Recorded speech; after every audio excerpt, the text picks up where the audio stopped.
ఎవరు గొప్ప? అనగనగా ఒక ఊరిలో ఏకాంబరం మరియు నూకరాజు అనే ఇద్దరు సోదరులు ఉండేవారు. ఇందులో ఏకాంబరం పశువుల కాపరి.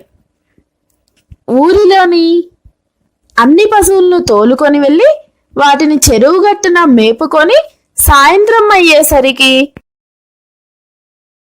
ఎవరి పశువులను వారి ఇంటికి తోలేవాడు. ప్రతిరోజు ఏకాంబరం దినచర్య ఇదే. మరి నూకరాజు మాత్రం ఎటువంటి పని చెయ్యకుండా ఇంటి దగ్గర అమ్మ వండి పెడుతూ ఉంటే తిని ఊరిలో తన స్నేహితులతో కలిసి బలాదూరుగా తిరిగేవాడు. ఇంటి బాధ్యతలు అస్సలు పట్టించుకునేవాడే కాదు. ఒకరోజు ఏకాంబరం ఉదయాన్నే పశువులను మేపడానికి చెరువుగట్టుకు తీసుకొని వెళ్తాడు. అతను ఆ రోజు మధ్యాహ్నం తినడానికి సద్ది తీసుకుపోవడం మర్చిపోతాడు. అప్పుడు వాళ్ళమ్మ చిన్నవాడైన నూకరాజుని పిలిచి, అన్నయ్య సద్ది తీసుకుపోవడం మర్చిపోయాడు, ఇచ్చి రమ్మని పంపుతుంది. దానికి నూకరాజు సరే అని వెళ్ళేసరికి అన్నయ్య ఏకాంబరం చెరువుగట్టున కూర్చొని చెరువు వైపు చూస్తూ ఉంటాడు. ఇంతలో తమ్ముడు వచ్చి, అన్నయ్య ఇదిగో నీకు అమ్మ సద్ది పంపింది అని చెప్పి అన్నయ్య దగ్గర చెట్టు క్రింద కూర్చుంటాడు. ఇద్దరు చెరువు గురించి మాట్లాడుకుంటూ అప్పుడు ఏకాంబరం, అరే నూకా, ఈ చెరువుని చూడు, దీనిలో నీటి వల్ల మన ఊరిలో వారందరికీ ఈ పశువులకు తినడానికి తిండి నీళ్లు దొరుకుతున్నాయి. చెరువు ఎంతో గొప్పది కదా అని అంటాడు. వెంటనే నూకరాజు, ఊరుకో అన్నయ్య, ఇందులో ఈ చెరువు గొప్పతనం ఏముంది? అంతా ఆ మేఘాల గొప్పతనమే.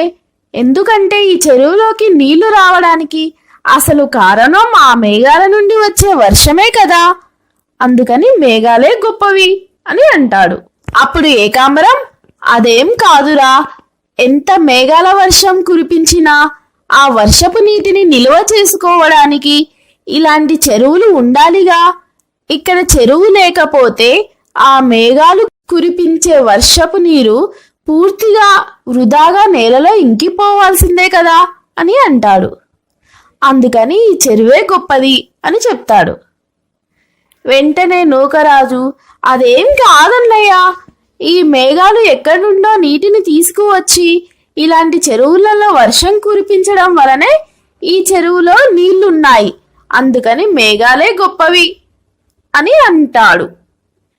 ఈ విధంగా ఇద్దరి అన్నతమ్ములు చెరువు గొప్ప అంటే మేఘాలు గొప్ప అని వాదించుకుంటూ ఉంటారు. ఇంతలో ఒక సాధువు అట్టుగా వెళ్తూ ఉంటాడు. అన్నదమ్ములు ఇద్దరూ ఆ సాధువు దగ్గరికి వెళ్ళి, స్వామి ఆగండి, మా సందేహాన్ని మీరు మాత్రమే తీర్చగలరు అని అడుగుతారు. అప్పుడు ఆ సాధువు, ఏంటి నాయనా, మీ ఇద్దరికి వచ్చిన సందేహం ఏమిటి అని అడుగుతాడు. వెంటనే ఏకాంబర వారు దేని గురించి వాదించుకుంటున్నారో సాధువుకి మొత్తం వివరిస్తాడు. అప్పుడు సాధువు, మీరిద్దరూ చెప్పింది నిజమే. చెరువేమో నీటిని తనలో దాచుకొని అందరి దాహం తీరుస్తుంది, అందుకని చెరువు గొప్పదే. అయితే మేఘాలేమో నీటిని తనలో దాచుకొని ఈ చెరువుని నింపుతుంది, చెరువుల దాహాన్ని తీరుస్తున్నాయి, అందుకని మేఘాలు గొప్పవే. కానీ ఈ చెరువుల్లోకి మరియు మేఘాల్లోకి నీళ్ళు ఎలా వస్తున్నాయి? దానికి ఈ సృష్టి మొత్తాన్ని నడిపించే సూర్య భగవానుడే కారణం. ఆ సముద్రంలోని నదుల్లోని నీటిని ఆవిరిగా చేసి ఈ మేఘాల్లో నింపి ఆ నీటిని ఈ చెరువుల్లోకి నింపుతున్నాడు. అందుకనే అందరికంటే ఆ సూర్య భగవానుడే గొప్పవాడు అని చెప్పి అక్కడి నుండి వెళ్ళిపోతాడు. అప్పుడు ఇద్దరు సోదరులు కూడా సాధువు చెప్పిన మాటలను ఆలకించి ఇంటికి వెళ్ళిపోతారు.